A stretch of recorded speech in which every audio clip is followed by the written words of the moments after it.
पहले इंटरव्यूअर का क्वेश्चन आ जाता है कि ओवरराइडिंग के केस में रिटर्न टाइप चेंज कर सकते हैं या नहीं, यानी कि रिटर्न टाइप के चेंज करने से ओवरराइडिंग के ऊपर क्या इम्पैक्ट पड़ेगा। अब आप तो जनरली यही पढ़ते हो कि ओवरराइडिंग मींस जैसा पेरेंट का मेथड है एग्जैक्टली सेम चाइल्ड का मेथड होना चाहिए। For example same name, same parameter, order of parameter. लेकिन क्या रिटर्न टाइप भी सेम रहना चाहिए, ये इंटरव्यूअर का क्वेश्चन है। आइए इसकी थोड़ी क्लैरिटी लेते हैं।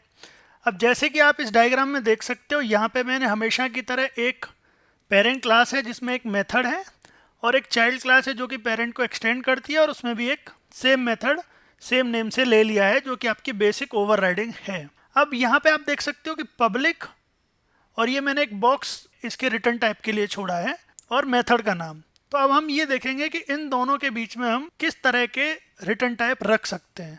अब जैसे कि मान के चलो पेरेंट के मेथड में अगर रिटर्न टाइप वॉइड है तो चाइल्ड के मेथड में भी रिटर्न टाइप वॉइड होगा, यानी कि अगर पेरेंट कुछ नहीं रिटर्न कर रहा है तो चाइल्ड भी कुछ नहीं रिटर्न करेगा। अगर आप इसकी जगह कुछ और लिख के भी देखोगे तो इसमें कंपाइलर एरर आएगी, ये मैं आपको डेमो में भी दिखा दूंगा।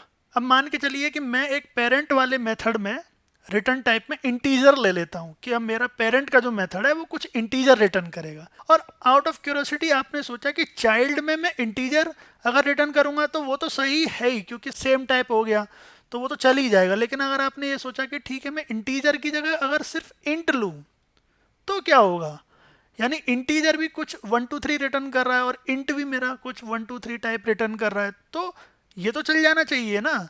लेकिन ये भी नहीं चलेगा, ये भी एक कंपाइलर एरर हो गई। अब आप बोलोगे कि इसका मतलब यही हुआ कि हम सिर्फ सेम रिटर्न टाइप ले सकते हैं, लेकिन जब आप इस डेफिनेशन पे आओगे तब इंटरव्यूअर आपको एक ये क्वेश्चन पूछ सकता है कि मान के चलो आपके पेरेंट क्लास के मेथड में जो रिटर्न टाइप है वो ऑब्जेक्ट है और वहां रिटर्न मान के चलो नल हो रहा है, और आपका चाइल्ड जो मेथड है, चाइल्ड क्लास का जो मेथड है, और वहां मैंने रिटर्न टाइप रख दिया इंटीजर।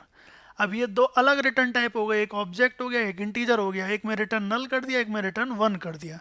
तो अब उसका क्वेश्चन होगा कि अब बताओ ये चलेगा कि नहीं। अब आप बोलोगे क्योंकि आपने पढ़ा है कि सिर्फ सेम रिटर्न टाइप रख सकते हैं, क्योंकि आप बदल भी रहे हो तो एरर आ रही है, राइट। तो आप बोलोगे कि नहीं ये भी एक एरर है, लेकिन गाइज इस केस में ये चल जाएगा। अब तुम्हें नहीं लगता है कि ये कभी चल रहा है और कभी नहीं चल रहा है? इसका सीधा कॉन्सेप्ट ऐसा है कि या तो सेम रिटर्न टाइप होना चाहिए, और अगर सेम रिटर्न टाइप नहीं है तो कोवेरिएंट रिटर्न टाइप होना चाहिए। कोवेरिएंट रिटर्न टाइप यानी कि सब टाइप।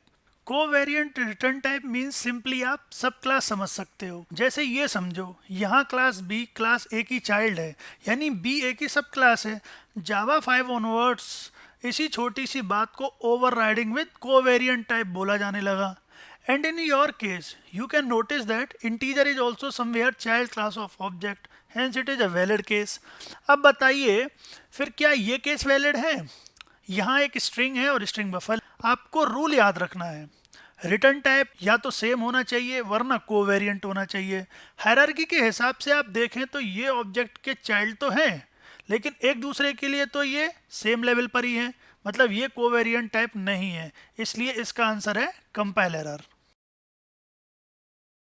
अब देखो जैसा मैंने कहा था कि अगर पेरेंट में स्ट्रिंग है और अगर चाइल्ड के मेथड में स्ट्रिंग बफर है तो ये कंपेटिबल नहीं है, ये कंपाइल एरर है, क्योंकि ये दोनों ऑब्जेक्ट की तो चाइल्ड हैं, लेकिन क्योंकि ये दोनों हायरार्की के हिसाब से सेम लेवल पे हैं तो इनको हम कंपेटिबल नहीं कहते हैं। यहाँ पे एरर भी हम देख सकते हैं, the return type is incompatible with parent dot m1। अब अगर देखो ये अगर स्ट्रिंग होता तो ये केस चल जाता, अगर एग्जैक्ट मैच है तो कोई इशू है ही नहीं ओवरराइडिंग के हिसाब से। लेकिन कोवेरिएंट वाली भी बात अगर मैं आपको दिखाऊं तो जैसे अगर ये देखिए ऑब्जेक्ट है तो ये पेरेंट हो गया और स्ट्रिंग इसका चाइल्ड हो गया, या जैसे मैंने आपको एग्जाम्पल में इंटीजर लेके दिखाया था तो आप ये भी देख सकते हो, ऑब्जेक्ट इसका पेरेंट है इंटीजर इसका चाइल्ड है, तो क्योंकि ये इसका सब टाइप है तो इसको कोवेरिएंट रिटर्न टाइप कहते हैं। अगर इस तरह के भी ओवरराइडिंग में होते हैं तो कोई भी एरर नहीं आती है। एक केस मैंने बताया था कि इंटीजर और इंट का, तो ये देखिए इसमें एरर है, return type is incompatible with parent dot m1।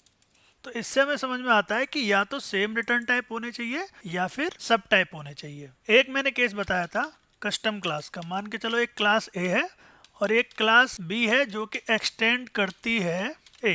तो मैंने बताया था कि यहाँ पे अब हम रिटर्न टाइप जो लेंगे, यहाँ अगर ए है और यहाँ अगर ए है तो कोई इशू है ही नहीं, लेकिन अगर मैं यहाँ सब टाइप बी ले लूँ तो भी देखो ये चल जाता है क्योंकि B एक्सटेंड्स A, तो B इसका सब टाइप और ये केस वैलिड है। अलग अलग तरीके से आप भी अलग अलग रिटर्न टाइप के साथ ट्राई कर सकते हैं। It will increase your confidence. Here is the conclusion and in second point, remember all the similar name of this topic.